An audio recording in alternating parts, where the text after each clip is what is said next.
शिवात्मा रामदास पूर्ण करेगा। श्री राम भक्त राम, श्री राम भक्त राम, श्री राम भक्त राम, श्री राम भक्त राम। अंजनेय पवनभद्राय महारुद्राय नमो नमः। नमो ब्रह्मदेवाय शिवात्मनाय नमस्तभ्यं वाससां मृगेन्द्रां नमो मेघोऽहं बभूष्यामि वन्दे अखिलेश्वरम्। हरि ओम श्री हरि।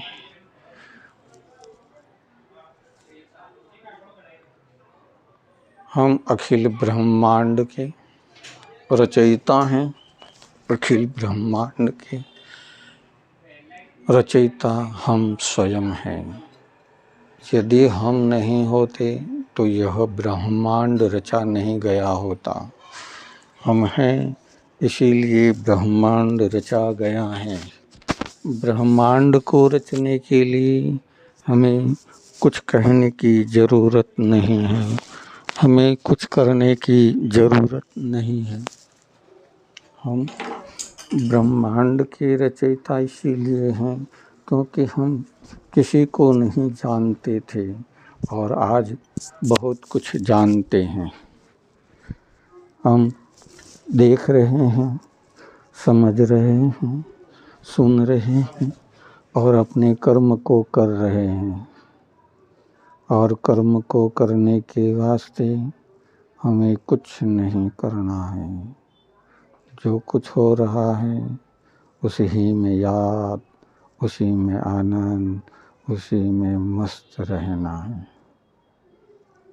आगे भी कई बार समझाया गया है, आगे भी कई बार बताया गया है और अभी फिर श्री राम भक्त हनुमान अंजनी सुत पवन पुत्र बजरंग बलवान स्वयं के अंतर उदय करके, उद्घोषित करके उद्यांचल की परम सीमा तक ले जाते हैं। हमें अगर समझना है तो इतना ही समझना है कि हम ना समझ हो जाएं। जब हमने हमारे कहीं भी बुद्धि, ज्ञान, मस्तिष्क, विचार ये लगाए और हम भटक जाते हैं। इसीलिए हमें ध्यान रहना है, हमें सहज बाल स्वरूप बन जाना है। हमारे जितने भी होशियारे हैं, जितने भी चालाकी हैं, जितने भी हमारी स्वयं की कुशक्तियाँ हैं, खराब शक्तियाँ हैं, ध्यान रहे, ध्यान रहे। इन्हें नाश करना है। जो खराब विचार हैं, खराब ऊर्जा है, नेगेटिव ऊर्जा का नाश करने के लिए तुम्हें क्या करना है? कुछ नहीं करना है, शून्य हो जाना है। क्योंकि जब कुछ अच्छा होता है तो तुम आनंदित होते हो और जब कुछ बुरा होता है तब तुम विचलित होते हो। यह तुम्हारी प्रकृति है। जैसे शिव शून्यमय, निर्विचार, निर्विकार और शक्ति यानी कि सती ने उद्भव किया वो विचार और उन्होंने बिना सोचे, बिना समझे, बिना जाने, बिना सत्य से परिचित हुए स्वयं के भावावेश में आके उन्होंने निर्णय लिया। और निर्णय लिया तो ऐसा लिया कि जहाँ जिसको जो जो मानता है उसका क्या किया? अनादर। ऐसी स्थिति में उस घटना को लेके गई वो सती। हमारे भीतर भी तो यही होता है। हम निर्विकार हैं और किसी ने हमें अपशब्द कह दिया तो वो निर्विकार वृत्ति हमारी खंडित हो जाती है हम वहाँ से वाइब्रेटित हो जाते हैं, हम वहाँ से तरंगित हो जाते हैं, हम वहाँ से अपने शून्य से विचार प्रकट करते हैं। शून्य स्थिति मतलब निर्विकारी, निरंजन, जो अंजन यानी दिखाई नहीं देती। दिखाई कब नहीं देती? जब तक वो प्रवृत्ति में यानी कि वृत्ति में नहीं आती हैं। जब वो वृत्ति में आ जाती हैं तब क्या होता है? तब जगत को दिखाई देता है। अगर तुम्हें कुछ समझ में आ रहा हो तो अति उत्तम, अति श्रेष्ठ है। नहीं समझ में आ रहा हो तो तुम्हें समझने की ज़रूरत है। क्यों समझने की ज़रूरत है? क्योंकि तूने वहाँ पर समझने के लिए बुद्धि लगाई, ज्ञान लगाया, विवेक भूल गया। अपना जो चाहत है अंदर की, यामिनी जो कामनाएं हैं, यामिनी यानी जो कि हमारे मन की कामनाएं हैं, वही वृत्तियों का विचार हमारे परिभ्रमण में घूमता रहेगा, अविरत चलता रहेगा। उसे हम रोकने का प्रयत्न करेंगे तो अति व्यग्रता से यानी कि व्यग्र और क्रियाशील करने के लिए ऐसी भयंकर ऊर्जा उत्पन्न करेगा कि हमें वो कार्य करना ही होगा। जैसे सती माता ने यज्ञ कुंड में अपनी आहुति देकर इस जगत को चलायमान किया है, तब तक शिव शून्यमय थी।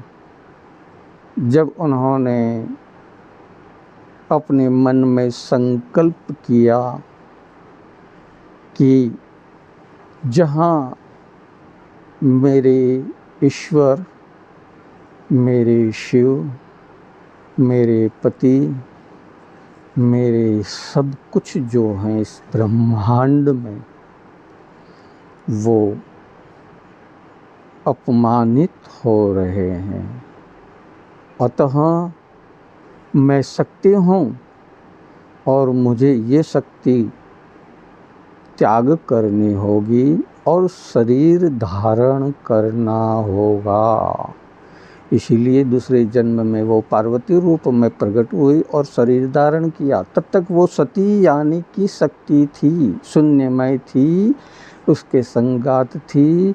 परंतु जैसे ही उन्हें पता चला कि मेरे पिता बहुत बड़ा यज्ञ कर रहे हैं और सभी ब्रह्मांड के जीव मात्र देवी देवता आमंत्रित हैं, परंतु अभी तक मेरे यहाँ आमंत्रण आगमन के लिए नहीं आया है, फिर भी जिद की और जिद करने के साथ इन्होंने अपने शरीर को त्याग करना पड़ा। कौन सा शरीर था? वो सूक्ष्म शरीर था। सूक्ष्म शरीर को त्याग करके उन्होंने भौतिक शरीर को धारण करने के लिए ये क्रिया की। अब ये शिवलीला समझ में नहीं आएगी शीघ्रतम, क्योंकि अभी तो हम बाल लीलाओं से उभरे नहीं हैं। ये जगत में जो चल रही है वो बाल लीलाएं हैं। बाल लीला कैसी हैं? ये दुनिया में सब कोई जानता है कि मैं अमर नहीं हूँ, फिर भी वो अपनी सत्ता, अपने आधिपत्य, अपना बल, अपनी बुद्धि, अपना ज्ञान, अपने मस्तिष्क के विचार, उनको दृढ़ करके वो सत्य से परे होता जाता है। जैसे कि समझ में आए तो समझ लेना, सहज है, सहज में ऐसा ही सहज है कि वो सहज तुम समझ जाओ तो न समझो तो असहज है, सहज नहीं असहज है। इसीलिए समझना है, और समझने के लिए तुम्हें अपने भीतर देखना होगा। तुम किसी भी पंथ को पालने वाले क्यों नहीं हो, किसी भी मान्यता को मानने वाले क्यों नहीं हो, तुम किसी भी धारणा के अनुरूप चलने वाले क्यों नहीं हो, तुम किसी भी गुरु ग्रंथ या ग्रंथ उसके अनुसार चलने वाले हो या नहीं हो, अब ये तुम्हें ही देखना है। कली काल में राम राज्य की स्थापना होना बड़ी कठिन है, क्योंकि जहाँ देते ही देते हैं इस संसार में चारों तरफ, जहाँ देते ही देते हैं चारों तरफ इस संसार में, वहाँ राम की स्थापना कैसे होगी। इसीलिए सबसे पहले हनुमान ने वो कार्य किया, लंका को जलाई, और लंका को जलाने के बाद फिर वो स्वयं राम जी से आके मिले और उन्हें बताया है कि आपकी वो महिमा है, आपकी वो शक्ति है, आपकी वो बल है, आपकी वो ऊर्जा है, जिसका मैंने अनुभव संसार को करा दिया है। सोने की लंका जलने के बावजूद भी हम मनुष्य इस प्रकार से माया के पीछे दौड़े जाते हैं और इस तरह से दौड़ते हैं कि जैसे धृतराष्ट्र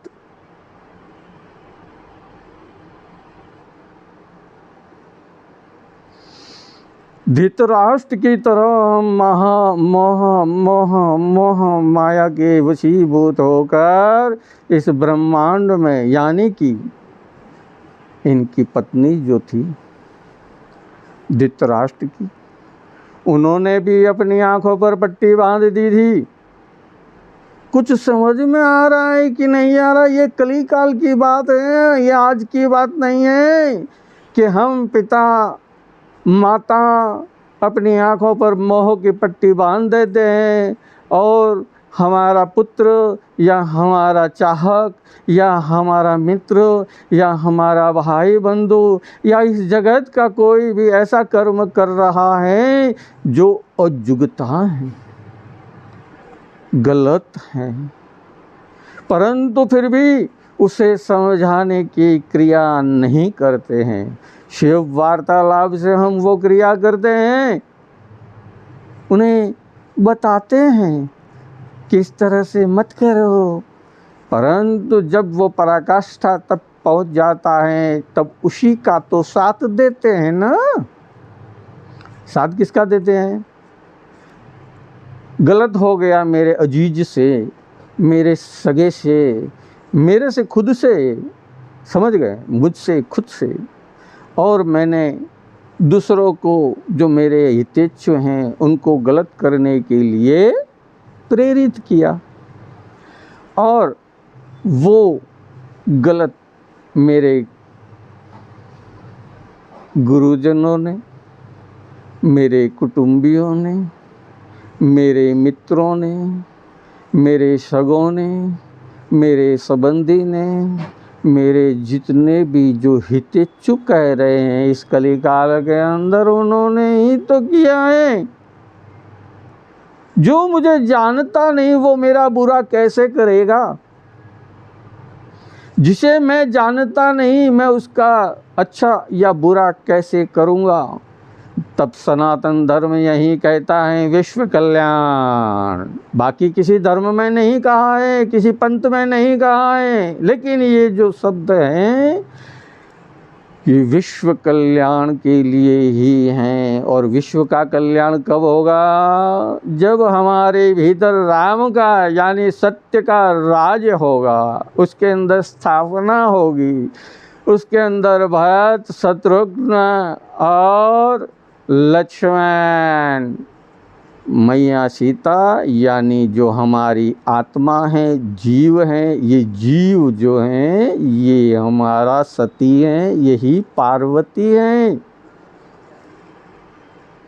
समझ में आया नहीं? यज्ञ कुंड में सती ने अपना स्वाहाकार किया और उसने दूसरा शरीर धारण किया। वो पार्वती का रूप है। हमारा जो शरीर है वो पार्वती है। ध्यान रखना, कौन सी? आत्मा जो जीव को संभाले रखी है। आत्मा यानी शिव।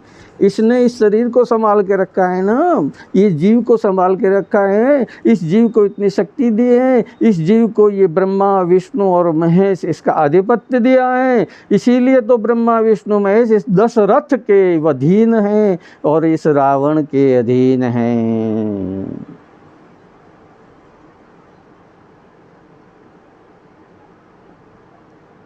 हमारा ये शरीर है 5 भूत तत्व का, और उसमें वही 5 तत्व हैं अपनी अपनी 5 प्रकृतियों को उदय करते हैं, जिसी को हम ब्रह्मा विष्णु महेश कहते हैं। कैसे? तो कि कफ वात और पित्त, ये 3 से हमारा शरीर बना है। हमारा शरीर किससे बना है? ये 3 से बना है। ये विज्ञान है, इसे समझ में नहीं आएगा जगत लोगों को, क्योंकि समझने के लिए प्रयत्न तो करना होगा ना। इसीलिए अभी भी यही कहा है कि ये जो शरीर है इसको कौन संभालता है? तो कि ब्रह्मा विष्णु और महेश। जैसे हम एक अणु के अंदर न्यूट्रॉन, प्रोटॉन और इलेक्ट्रॉन, जो प्रोटॉन होते हैं वो सूक्ष्म स्थिति में होते हैं, न्यूट्रॉन होते हैं वो उसका कवर होता है, और इलेक्ट्रॉन होते हैं वो क्रियान्वित रहते हैं। हमारे पिता के अंदर हुई उत्पन्न वो ऊर्जा जो वीर्य रूप में एक देह को धारण किया, वो किसने किया? अग्निकुंड में होम हुआ। अग्निकुंड कौन सी? तो अब समझो, ये प्रकृति है, ये अग्निकुंड है। ये प्रकृति है, ये अग्निकुंड है। इसी में वो स्वाहा हुआ और वो अणु अणुओं में बट गया। जैसे कि हमारा ये शरीर है, इससे जलाने के बाद या मिट्टी में डालने के बाद या अनेक जगह पर अलग प्रकार से संस्कार करने के बाद क्या वो एक अणु हो जाता है? It's not to be possible to be in science, and it's be possible whenever we are the having body। हमारा ये जो शरीर है वो एक अणु है, और जब ये बिखर जाता है तो अनेकों अणुओं में वो विभक्त हो जाता है, और वो किसी न किसी रूप में जैसे राख बन जाता है, मिट्टी बन जाता है। भोजन करते हैं जो पशु पक्षी पंछी इत्यादि सभी लोग, वो खाने के बाद उसमें से जो ख़त्म हो जाती हैं, और बाकी का प्रोटीन यानी उसकी ऊर्जा है, उसकी जो शक्ति है, उसकी जो ताकत है, उसकी जो हीट है, वो हमारे भीतर हमारी ऊर्जा बन जाती हैं। और वो रस, रक्त, मांस, मज्जा, अस्थियाँ, ये सब बनता जाता है। ये प्रकृति है। इसी तरह से जब सती माता ने इस शरीर को धारण किया, ये पार्वती का रूप हमारा जो वीर्यरज और अंडरज है, अंडरज हैं यानी कि शरीर। हमारा शरीर प्रकृतिमय है, प्रकृति से ही द्वेषित और अद्वेषित होता रहता है। प्रकृति से भिन्न इसको हो ही नहीं सकता। इसीलिए तो आपने इस पूरी पृथ्वी पर अलग अलग जगहों पर अलग अलग वातावरण, अलग अलग लोग, अलग अलग भाषाएं, अलग अलग प्रकार की उनकी जीवन शैलियाँ हैं। तो जब ये हमारा शरीर पंचभूत तत्व में वापस मिल जाता है, तो इस पंचभूत महातत्व के अंदर करोड़ों रक्तकण, श्वेतकण, बैक्टीरिया इत्यादि हैं, परंतु मैं तो एक ही हूँ, वो जो पिता के अंदर उदय हुआ। ध्यान रहे, वही कौन? कि शिव को नहीं भूलने वाली पार्वती यानी जीव आत्मा, जीव की आत्मा। और ये जो शिव हैं, जब हम पहले श्वास लेते हैं इस ब्रह्मांड में आने पर, वो अंदर प्रवेश करता है, तब जाके हम जीव और शिव का संयोग कर सकते हैं। विज्ञान वहां तक नहीं पहुंची है, इसीलिए उन्हें अनुभव नहीं है, लेकिन वो पराकाष्ठा तक तब तक पहुंच नहीं पाएगी जब तक वो ये जगत की माया को त्याग नहीं कर देगी। अधिक धन वाला, अधिक बल वाला, अधिक शक्ति वाला, अधिक सत्ता वाला, अधिक घमंडी, अधिक क्रोधी, अधिक बलशाली, अति छल कपट करने वाला भी तो वहाँ हार जाता है जहाँ ईश्वरीय शक्ति विद्यमान है। अश्वस्थामा, बलिव्यास, हनुमंत, विभीषण, कृपाचार्य, परशुराम, सप्त अष्टमेव मार्कंडेय ऋषि, शिवात्मा रामदास सत्कर्मणेन, सत्कर्म करने से शिवात्मा रामदास बना जाता है। जैसे राम भक्त हनुमान, उन्होंने अपने लिए कोई कर्म नहीं किया, जो कुछ किया पहले सुग्रीव के लिए किया और उसके बाद राम जी के लिए किया, और राम जी के लिए अभी भी कर रहे हैं, सभी को अच्छी बुद्धि ज्ञान विवेक दे रहे हैं, परंतु अभी तक उनके कर्म फल भुगतने बाकी हैं। इसीलिए ब्रह्मा, विष्णु और महेश तीनों में व्याप्त होते हुए भी कहीं कहीं ब्रह्मा ज़्यादा उदित हो जाता है, कहीं कहीं विष्णु ज़्यादा उदित हो जाता है, कहीं कहीं शिव ज़्यादा उदित हो जाता है, और उसको उदित करने का कार्य हम जीव खुद करते हैं। जो हमारे पिता के शरीर में उदय हुआ और माता के शरीर में उसने पोषण प्राप्त करके ये देह के रूप में आप, मैं और हम सभी हैं।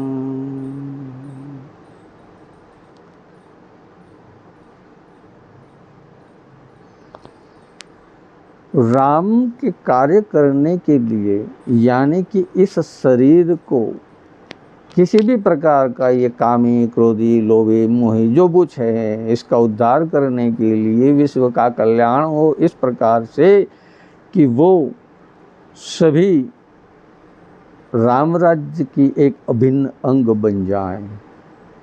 परंतु जो हुआ वो बाल काटने वाला नाई, जिसने द्वेष खड़ा कर दिया, और द्वेष खड़ा करने पर क्या होता है, राम राज्य हुआ उस वक्त सीता माता, भाई लक्ष्मण, भाई भरत, भाई शत्रुघ्न, उनको संभाल के उनके सिंहासन पर उनके आदेश की प्रतीक्षा में श्री राम भक्त हनुमान विराजमान है। तब तक ये हमारा शरीर स्वस्थ, निरोगी, तेजोमय है।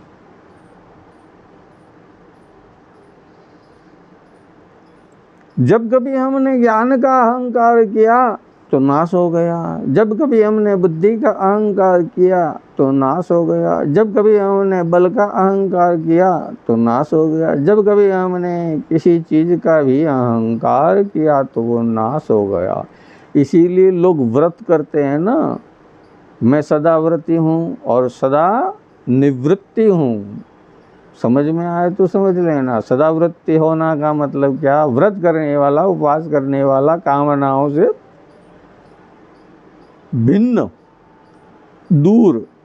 परंतु ये नहीं है मैं वो हूँ कामनाओं से अभिन्न। अभिन्न होना है कामनाओं से, कामनाओं को छोड़ना नहीं है। कामनाओं छोड़ दोगे तो ये शरीर कैसे चलेगा। भूख लगेगी नहीं तो तुम कैसे चलेगा, प्यास लगेगी नहीं तो तुम कैसे चलेगा। चलो ये सारी ही क्रियाएं बंद कर दो, परंतु श्वास जो नहीं चलेगा तो कैसे चलेगा ये शरीर। तो ये जो श्री राम भक्त हनुमान यानी हमारी श्वास हैं, ये चल रही है ब्रह्मांड में, और ब्रह्मांड में इस तरह से चल रही हैं कि उसे समझना बड़ा कठिन है। जैसे हमारा पूरा शरीर इतना बड़ा है और उसे एक छोटा सा हृदय पंप करके क्या पहुंचाता है, रक्त पहुंचाता है, और हमारी किडनियां हैं उस रक्त को साफ करती हैं, और हमें दिखाई देता है, सुनाई देता है, बोल सकते हैं, चल सकते हैं, फिर सकते हैं, अनुभव कर सकते हैं स्पर्श गंध सुगंध का। इसीलिए तो रूप, रस, गंध, स्पर्श और श्रवण, शब्द, ध्यान रहे जो शब्द हैं वो शून्य में से प्रकट हुआ है। अग्नि, जलवायु, आकाश और पृथ्वी। अग्नि शून्य थी, प्रकट हुई तो उसमें से तरंग निकली, यानी हमारे अंदर विचार तो विद्यमान थे ही, क्योंकि हमारे शरीर के अंदर जितने भी रक्त कण, श्वेत कण, रस, मांस, रक्त जो भी हैं उसमें सहस्त्रों जीव हैं, परंतु अभी वर्तमान में एक ही हूँ, वो जीवात्मा पार्वती, जीव आत्मा पार्वती, पिता के शरीर के अंदर उदय हुआ ना उसका, वो ही। समझ में आए तो समझ लो कैसे हुआ। तो कि प्रकृति में वो विभक्त हो गई, और एक एक प्रकृति, जैसे कि हमने ये मिट्टी बनी तो ये मिट्टी कुछ कण उड़कर कहीं चले गए, कुछ कण उड़कर कहीं चले गए, कुछ कण उड़कर नहीं गए तो किसी के द्वारा, जैसे फूलों में, फलों में, वृक्षों में बीज के रूप में उदय होते हैं, और उस बीज में वो शक्ति होती है कि वैसा दूसरा विशाल बीज उत्पन्न करते हैं, यानी वृक्ष, और वृक्ष में अनेकों फल लगते हैं और उसमें वो बीज उत्पन्न होते रहते हैं।